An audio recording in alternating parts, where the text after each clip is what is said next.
Halo saudara-saudara,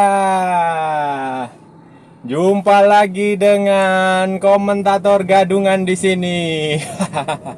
Dengan komentator yang gadungan. Seperti biasa, kalau sudah berjumpa kita akan membahas berbagai tema, berbagai rumor, berbagai isu yang menarik seputaran olahraga, seputaran sepak bola. Saudara-saudara, untuk hari ini kita akan bicara soal persaingan di Asia Tenggara, khususnya soal kenapa supporter Indonesia dan supporter Malaysia itu bermusuhan. Padahal kita ini serumpun, satu warna kulit sama, bahasanya sama, makanannya juga sama.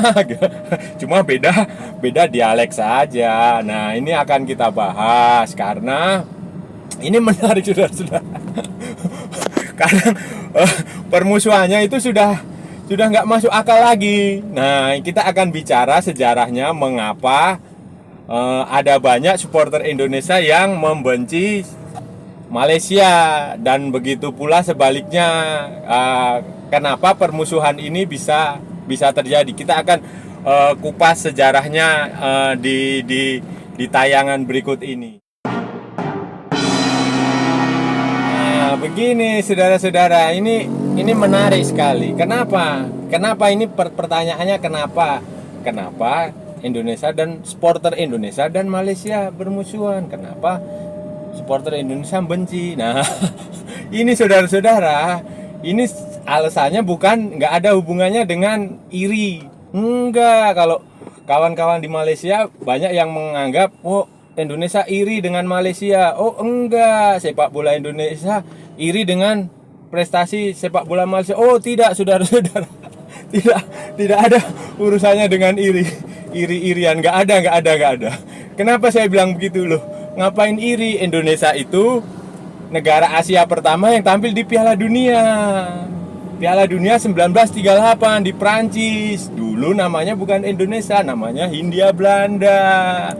Tuh, kita walaupun menggunakan nama Hindia Belanda, yang main mayoritas orang Indonesia, orang Melayu, ada orang dari Tionghoa, ada orang Jawa banyak, orang Makassar, macam-macam. Ada juga keturunan dari Eropanya gitu loh. Terus Indonesia dan Thailand itu adalah negara ASEAN pertama yang tampil di Olimpiade 1956 di Melbourne. Hasilnya Indonesia mencapai perempat final gitu loh. Nah, Malaysia baru di Olimpiade 1972. Di Piala Dunia Malaysia belum pernah. Walaupun dengan nama lama Malaya, British Malaya juga belum pernah. Ya, Indonesia udah pernah. Itu loh. Jadi nggak ada alasan untuk mengatakan iri-iri. Enggak, ya memang untuk di level Asia Tenggara kayak AFF, kayak SEA Games, Malaysia punya prestasi lebih baik. Tapi itu nggak ada gunanya kalau cuma level di Asia Tenggara gitu loh. Nah, jadi masalahnya bukan soal iri dan tidak iri. Terus apa dong? Nah,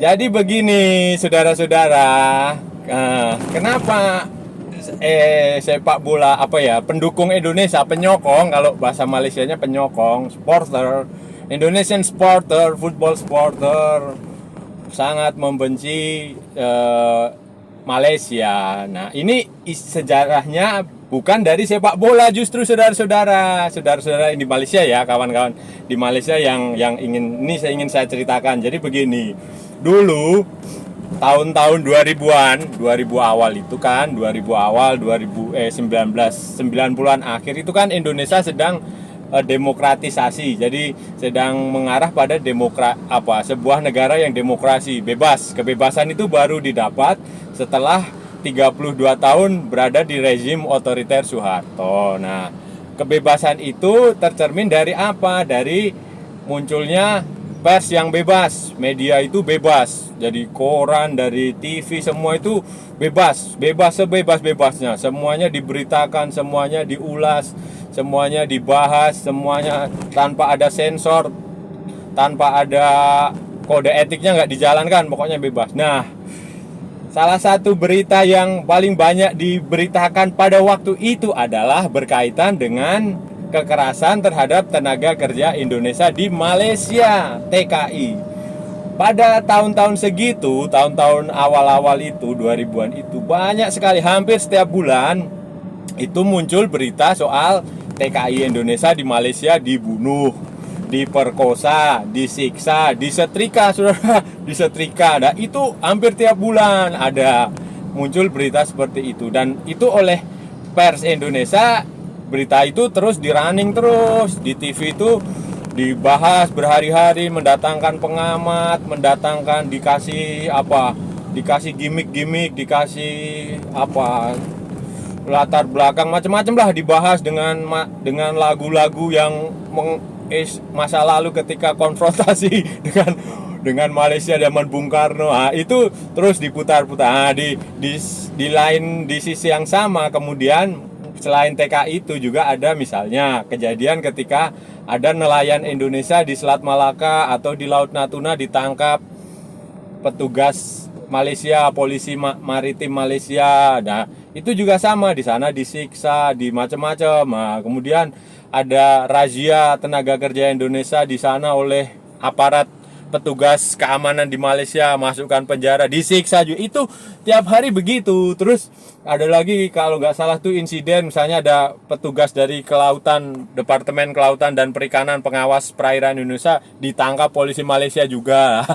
Itu di perbatasan. Kemudian ada juga yang tak kalah penting, kalau saudara-saudara ingat, itu dulu ada konflik soal Sipadan dan Likitan. Nah, itu Sipadan dan Likitan dibawa ke Mahkamah Internasional dan sudah diputus menjadi milik Malaysia, padahal sebenarnya itu teritori Indonesia sejak zaman Belanda. Kemudian ada juga Ambalat, Blok Ambalat. Nah, itu di Kalimantan Timur. Itu yang konsesi minyak Ambalat itu yang mau dipakai diberikan Petronas kemana gitu. Nah, itu memunculkan, itu dibahas semua di Indonesia pada tahun-tahun itu, 2000-an itu dibahas, di blow up tiap hari. Jadi itu memunculkan sentimen anti Malaysia di Indonesia. Begitu, saudara-saudara. Kebetulan pada waktu itu secara ekonomi Indonesia belum bagus, secara pemerintahan pada waktu itu juga terlalu lemah menurut banyak orang Indonesia. Jadi rakyat Indonesia itu frustasi. Kita nggak bisa membalas perlakuan aparat petugas Malaysia terhadap TKI kita tidak bisa membalas perlakuan warga Malaysia, majikan Malaysia terhadap pekerja migran Indonesia di sana, gitu loh. Nah, salah satu cara yang bisa dilakukan di mana? Sepak bola, di olahraga. Jadi jangan heran kalau pelampiasannya lewat itu. Nah, selain itu, saudara-saudara, kalau saudara-saudara ingat, kawan-kawan di Malaysia ingat, dulu pada Piala AFF 2004 itu ada Indonesia dan Malaysia bertemu kan di semifinal. Leg pertama di Jakarta itu Indonesia kalah 1-2. Kemudian leg kedua di Bukit Jalil, Indonesia menang 4-1. Kalau saudara-saudara ingat, kawan-kawan ingat, waktu itu Kurniawan, generasinya Kurniawan itu masih Buah Solosa masih muda itu waktu itu. Nah, itu kita ngalahin Malaysia 4-1. Dan yang terjadi adalah di lapangan itu bentrok. Jadi supporter Indonesia diserang sama pendukung dari Malaysia. Nah, waktu itu pendukung Indonesia itu banyak, ribuan, dari kebanyakan adalah tenaga kerja. Kalau nggak salah itu sampai 20 ribuan lah itu. Nah, itu kan waktu itu disiarkan langsung kan, dan itu disorot oleh kamera. Banyak supporter, banyak yang diserang di situ. Entah diserang, entah bentrok, faktanya seperti itu. Nah, kemudian itu juga di blow up di Indonesia, di media-media Indonesia, khususnya di media-media olahraga. kita tidak mendapat, supporter kita diperlakukan tidak baik, bla bla bla bla dan lain-lain. Itulah yang memicu terjadinya masalah, terjadinya semakin membuat supporter Indonesia tidak suka dengan Malaysia, begitu saudara-saudara. Kemarahan dan kejengkelan supporter Indonesia terhadap Malaysia itu, saudara-saudara, baru mendapatkan panggung saat, kalau saudara-saudara ingat, kawan-kawan ingat, saat Piala AFF 2010. Waktu itu Indonesia jadi tuan rumah kan di Jakarta. Kita main di fase grup, kita menang 4-1. Tetapi yang terjadi adalah, nah, disitulah mulai permusuhan yang sebenarnya terjadi itu di situ. Sebelumnya belum, saudara-saudara. Sebelumnya belum pernah ada supporter Indonesia itu merespon dengan ekstrim. Pertandingan dengan Malaysia itu nggak ada. Itu baru titik awalnya di situ. Dulu Indonesia itu tidak terlalu menganggap Malaysia sebagai rival. Indonesia itu justru menganggapnya adalah Thailand sebagai rival. Itu sudah banyak pertandingan yang terjadi dengan Thailand itu selalu kita menganggap sebagai pertandingan berat, super big match, sebagai dan rivalitasnya, dan kita nggak boleh kalah sama Thailand. Dulu itu seperti itu. Kalau saudara-saudara ingat waktu Piala AFF 98, Piala Tiger dulu namanya, di Vietnam, itu yang permainan sepak bola gajah itu, yang Thailand dan Indonesia memang nggak mau menang di fase grup untuk menghindari Vietnam. Lah itu salah satu bukti rivalitas Indonesia dan Thailand. Terus setelah itu kan banyak hal dulu itu begitu, tahun 80-an, tahun 90-an itu Indonesia itu menganggap Thailand sebagai musuh besar gitu loh. Dan di era Piala AFF kan juga tahun-tahun awal Indonesia itu kalau ketemu Thailand di final mesti kalah. Nah, itu rivalitasnya di situ, bukan dengan Malaysia. Baru setelah 2010 itu dan setelahnya, nah, terjadilah yang disebut sebagai apa ya, kalau orang Malaysia menganggap Indonesia terlalu apa ya, ya brutal, bolehlah dibilang brutal, bahwa ketika lagu kebangsaan Malaysia dikumandangkan, disorakin, ya kan, pemain Malaysia datang ke stadion menggunakan Barakuda. Barakuda itu adalah Armored Personnel Carrier, APC, jadi semacam tank, semacam panser tapi milik polisi Indonesia, itu namanya Barakuda. Itu untuk itu di situ. Terus supporter Malaysia juga nggak ada yang berani datang ke Indonesia gitu, karena takut terjadi apa-apa. Itu mulainya tahun 2010 kalau saudara-saudara ingat, dan berlanjut lagi 2011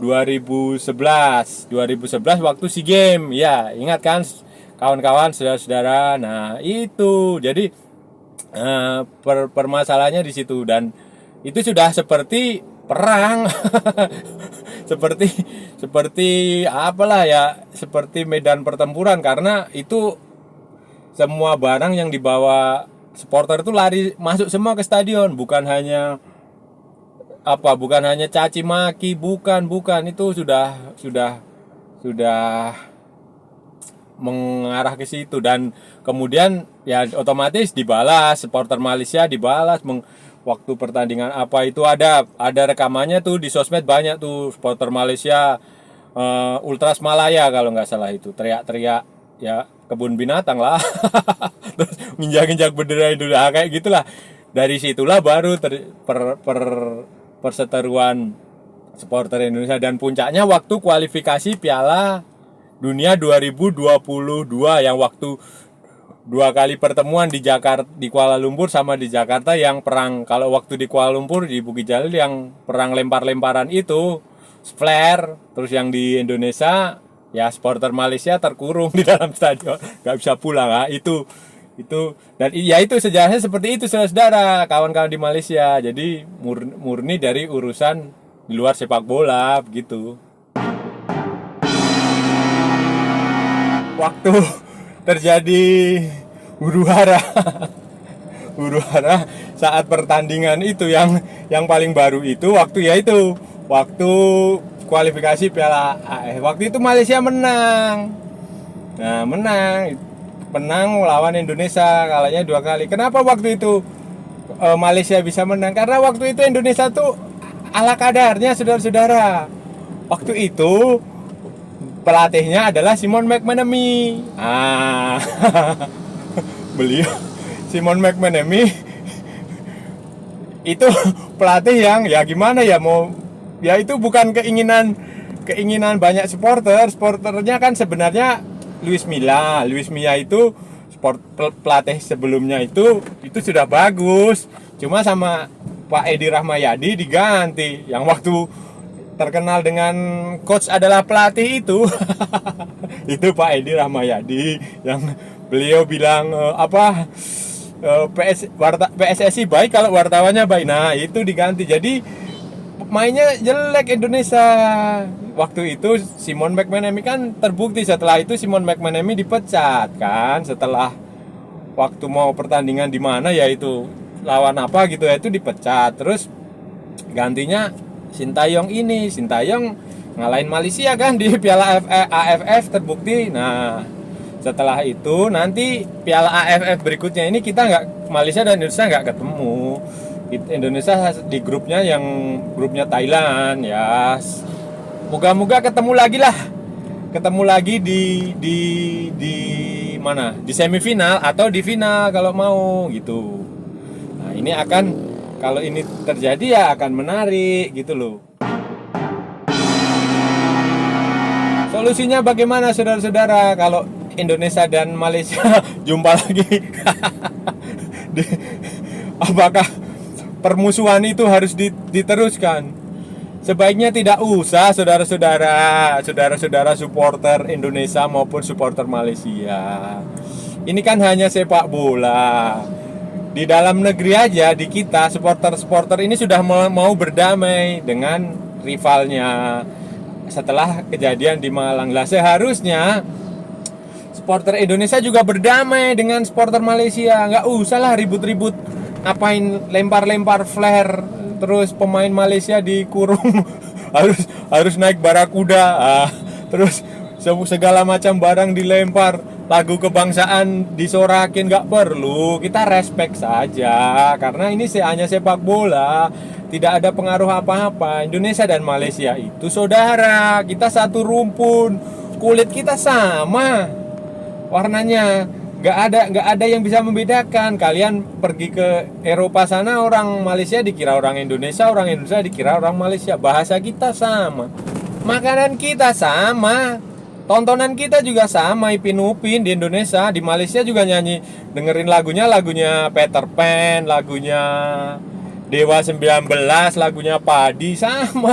Jadi nggak perlu kita bermusuhan hanya di sepak bola, terus seolah-olah ini perang kayak dulu konfrontasi tahun 60-an itu, zaman Bung Karno ya. Nggak usah, ini sepak bola ya, kita perlakukan sepak bola aja, kita berteriak-teriak ya selama 90 menit. Setelah itu ya damai. Supporter Malaysia silahkan kalau mau datang ke Indonesia, ke Jakarta atau kemana, mau nonton dengan damai. Supporter Indonesia yang di sana juga nggak perlu direcokin gitu loh. Toh buktinya, saudara-saudara, kawan-kawan di Malaysia, saya kasih tahu, buktinya adalah di level klub tidak ada masalah. Kalau saudara-saudara ingat, kalau Anda kawan-kawan ingat, waktu Johor datang ke Jakarta lawan Persija di Piala AFC, tahun berapa itu? Musim berapa itu? 2000 berapa lah, 2019 atau 2020 ya waktu itu. Atau pokoknya sebelum negara api menyerang lah, sebelum Covid. Itu juga baik-baik saja, nggak ada masalah. Mereka datang, supporternya Johor datang, disambut dengan baik, pulang juga dengan baik. Terus supporternya Arema datang ke Selangor juga nggak masalah. Supporter apa lagi? Yang terbaru Kedah itu main di Bali juga nggak masalah. Nggak ada supporter pemainnya nggak disorakin, nggak harus naik barakuda, santai-santai aja. Artinya apa? Artinya ya di level klub itu bisa. Kenapa di level tim nasional tidak bisa gitu loh? Harusnya kan juga sama toh. Toh nggak ada yang nggak ada yang dipertaruhkan. Ini kan hanya sepak bola, menang kalah 90 menit. Kita beradu taktik dan strategi di lapangan. Siapa yang terbaik dia menang, kalau kalah ya udah selesai gitu aja. Nggak usah lagi nanti misalnya suatu saat ketemu lagi, nggak usah lagi ada lempar-melempar, ada penghinaan, ada narasi-narasi yang konfrontatif dari media-media di Indonesia maupun media-media di Malaysia. Nggak ada lagi ada komentator-komentator yang provokatif yang menganggap ini seolah-olah perang harus bunuh-bunuhan. Nggak usah, ya biasa aja, fokus pada taktik, pada strategi, pada cara bermain, pada apapun itu yang pokoknya yang berkaitan sama sepak bola. Itu jauh lebih penting daripada diprovokasi hal-hal yang nggak berguna gitu loh.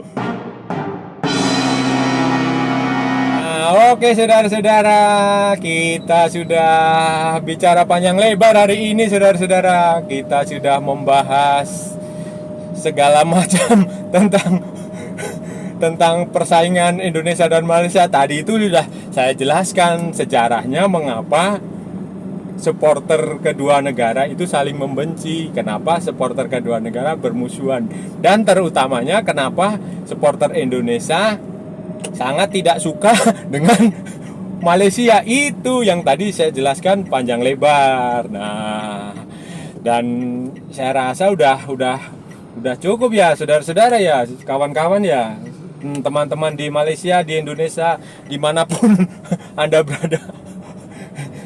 Nanti kalau ada salah-salah ya saya mohon maaf. Kalau itu sebuah kebenaran ya memang itu benar. Nanti kita kalau ada waktu kita sambung lagi. Kalau merasa bermanfaat, berguna, menghibur ya tolong di like, share, and subscribe akun YouTube Komentator Gadungan biar bisa tetap eksis untuk menyebarkan virus perdamaian di sepak bola Indonesia dan khususnya di Asia Tenggara.